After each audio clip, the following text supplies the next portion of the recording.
Social media തുറന്നാൽ മുഴുവൻ youth സിനിമയുടെ ആഘോഷങ്ങളാണ്. പക്ഷേ ഈ സിനിമയിൽ ഒളിഞ്ഞിരിക്കുന്ന ടോക്സിസിറ്റി നിങ്ങൾ ശ്രദ്ധിച്ചിരുന്നു? ഫീൽ ഗുഡ് മൂവി എന്ന പേരിൽ ഇത്രയും ബോഡി ഷേമിങ്ങും ടോക്സിക് പാരന്റിങ്ങും ഗ്ലോറിഫൈ ചെയ്യുന്ന വേറെ ഒരു സിനിമ അടുത്തൊന്നും ഇറങ്ങിയിട്ടില്ല. മാത്രമല്ല, ഈ ഒരു സിനിമ കണ്ടു കഴിഞ്ഞപ്പോൾ എനിക്കൊരു കാര്യം മനസ്സിലായി. നിങ്ങൾക്ക് എന്ത് അപരാധവും സിനിമയായിട്ട് എടുക്കുക, നിങ്ങൾക്കത് കറക്റ്റായിട്ട് പ്രൊമോട്ട് ചെയ്യാനും എക്സിക്യൂട്ട് ചെയ്യാനും അറിയാമെങ്കിൽ. അതായത് ഇതിലെ മ്യൂസിക് അടിപൊളിയാണ്, കണ്ടിരിക്കാൻ ബോറടിക്കുന്നില്ല എന്നൊക്കെ കുറെ ആൾക്കാർ പറഞ്ഞു.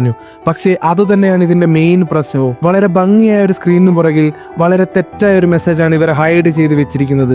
അതൊക്കെ എന്താണ്? കുറെ അധികം ആൾക്കാർ ഇഷ്ടപ്പെട്ട ഈ സിനിമയെക്കുറിച്ച് ഞാൻ എന്തിനിതൊക്കെ പറയുന്നെന്ന് മനസ്സിലാവാൻ ഈ വീഡിയോ നിങ്ങൾ മുഴുവനായും കാണണം. അതിനു മുന്നേ വി ആർ ഹേസന, നമ്മളിവിടെ സിനിമകളെ പറ്റി ചർച്ച ചെയ്യും. അധികം ആരും സംസാരിക്കപ്പെട്ടിട്ടില്ലാത്ത കുറച്ച് കാര്യങ്ങളെ പറ്റി കേൾക്കാൻ താല്പര്യമുള്ളവർക്ക് ഈ സിനിമാ ചാനലിലേക്ക് സ്വാഗതം. ഒരാഴ്ച മുന്നേ ഞാനൊരു തമിഴ് സിനിമ കാണാനിടയായി, യൂത്ത്. പല കാരണങ്ങൾ കൊണ്ടും പടം എനിക്ക് ഇഷ്ടപ്പെട്ടില്ല. അതിനെപ്പറ്റി അങ്ങനെ അധികം ഡിസ്കസ് ഒന്നും ചെയ്യാതെ ഞാനത് വിട്ടു.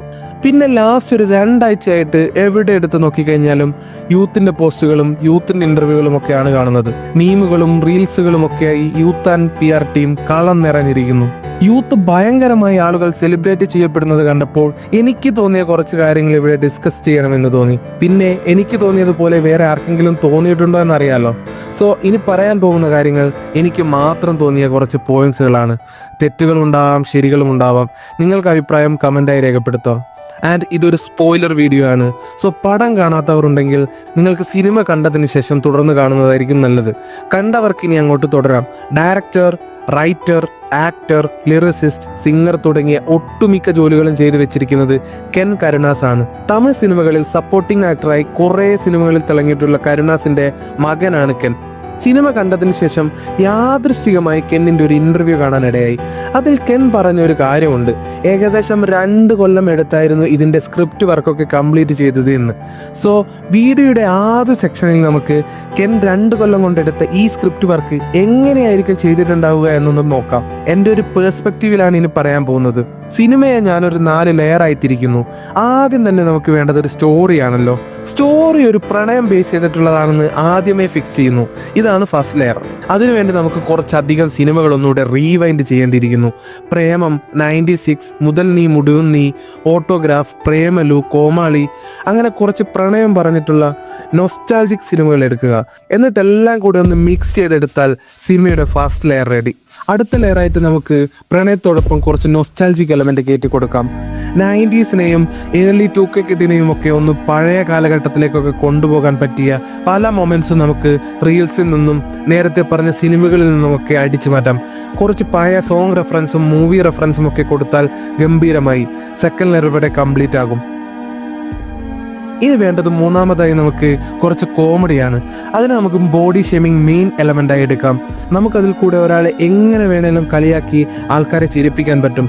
കോമഡിക്ക് വേണ്ടി എന്തും ചെയ്യാം, നോ റെസ്ട്രിക്ഷൻസ്. പിന്നെ അവസാന ലെയറായി നമുക്ക് കുറച്ച് സെൻറ്റിമെൻറ്റ്സ് ആണ് വേണ്ടത്. സോ അതിനുവേണ്ടി നല്ല രീതിയിൽ കുറച്ച് പാസം കയറ്റി വരണം. ആദ്യം നമ്മൾ ടോക്സിക് ആയിട്ടുള്ള കുറച്ച് പാരൻറ്റിങ്, ടീച്ചിങ് ഒക്കെ എടുത്ത് കാണിക്കണം. അപ്പോൾ എല്ലാവരും ഭയങ്കരമായി വിഷമിച്ച് നിൽക്കുമ്പോൾ അവസാനം ഇതൊക്കെ ചെയ്തത് നായകൻ്റെ കരിയറിന് വേണ്ടിയാണെന്നുള്ള ഒരു ഭയങ്കരമായ ലോജിക്ക് ഇട്ടുകൊടുത്ത് ഇതിനെ നമ്മൾ അങ്ങനെ പ്രൊമോട്ട് ചെയ്യും. എന്ത് വൃത്തികേട് പറഞ്ഞാലും എല്ലാം കരിയറിന് വേണ്ടിയാണല്ലോ, അതുകൊണ്ട് കുഴപ്പമില്ലെന്ന് എല്ലാവരും കരുതണം.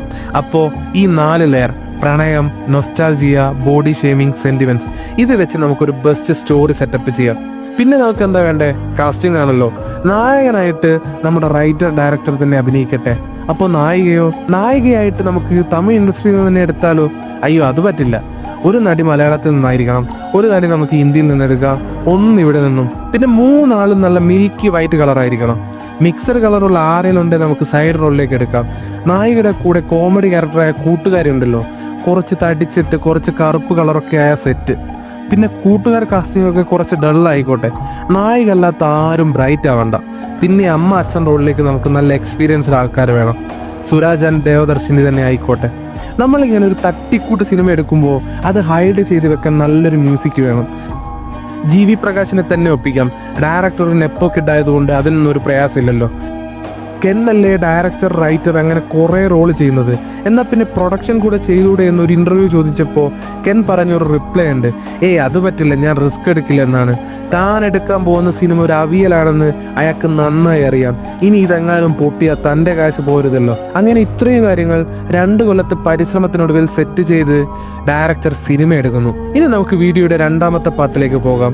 നമുക്ക് സിനിമയെ ഒന്ന് ഡീറ്റെയിൽ ആയിട്ട് പരിശോധിക്കാം.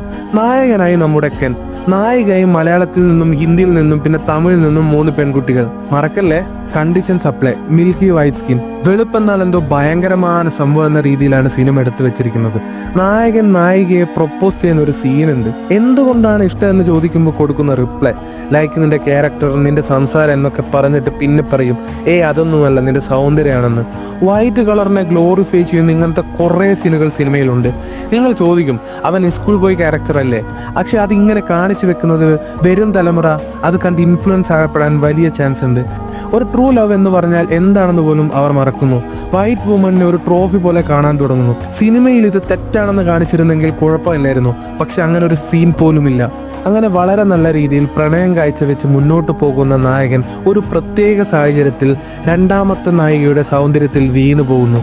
പക്ഷെ നായകന്റെ പെർസ്പെക്റ്റീവിൽ നായകൻ പുണ്യാളനാണ്.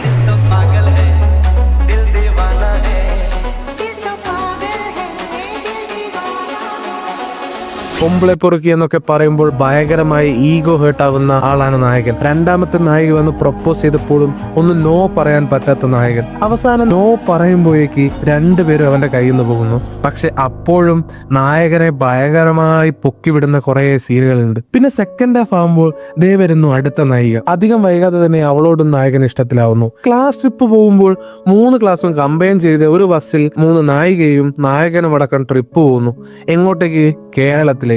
കേരളത്തിൽ എവിടെയായിരിക്കും? ആലപ്പുഴ. പിന്നെ ആലപ്പുഴ അല്ലാതെ ഇരിക്കുവോ? കേരളം എന്ന ആലപ്പുഴ എന്നാണല്ലോ പുറത്ത് അധിക സിനിമകളിലും കാണിക്കുന്നത്. ഈ യാത്രയും പാട്ടും ഒക്കെ നമ്മൾ എവിടെയൊക്കെയോ കണ്ടിട്ടുണ്ടല്ലോ.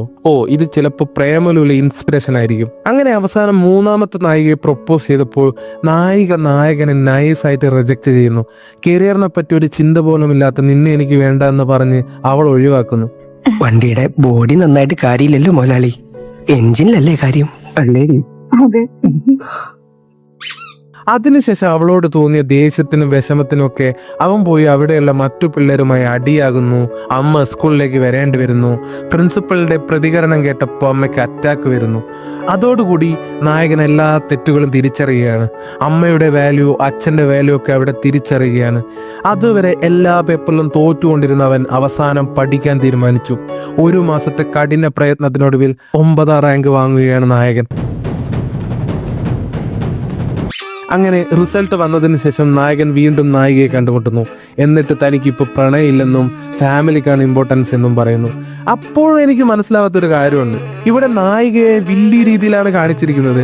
പക്ഷെ അവൾ എന്ത് തെറ്റാണ് ചെയ്തത്?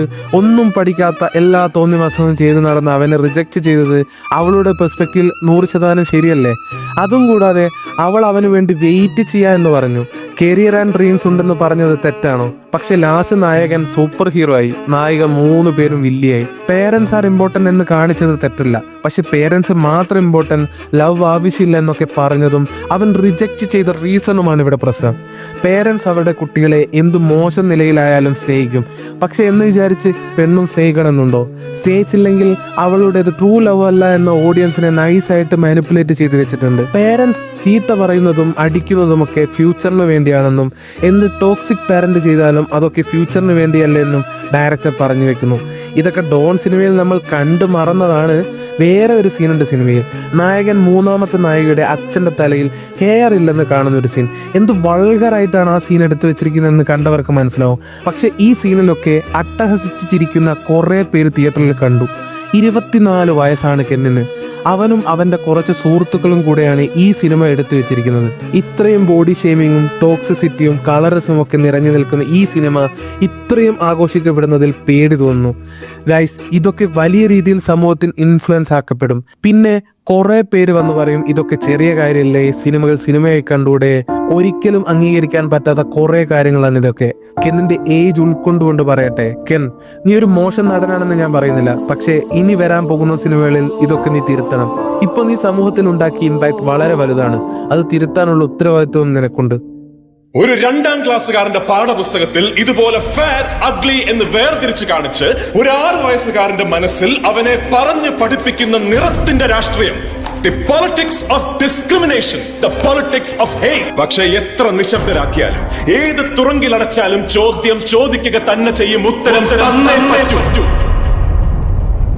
നമ്മൾ പഴയ കാലഘട്ടത്തിലേക്ക് കൊണ്ടുപോകാനല്ല സിനിമ എടുക്കുന്നത്. പഴയ കാലഘട്ടത്തിലേക്ക് പോകാം, എന്നാൽ ആ കാലത്ത് ചെയ്ത മോശം കാര്യങ്ങൾ റിപ്പീറ്റ് ചെയ്യരുത്. ആൻഡ് ഫൈനലി സൊസൈറ്റിയിൽ ഇത് മോശമായ രീതിയിൽ ഇൻഫ്ലുവൻസ് ആക്കപ്പെടരുത് എന്ന ആഗ്രഹം ഉള്ളത് കൊണ്ടാണ് ഇത്രയും പറഞ്ഞത്. Let spread positive only, spread love. Video ഇഷ്ടപ്പെട്ടാൽ ഒന്ന് സബ് ചെയ്ത് പോകണേ. എന്റെ വാക്കുകളിലോ സംസാരത്തിലോ എന്തെങ്കിലും കാര്യമുണ്ടെന്ന് തോന്നിയാൽ മാത്രം subscribe and like our channel. Signing off, ഹെസന.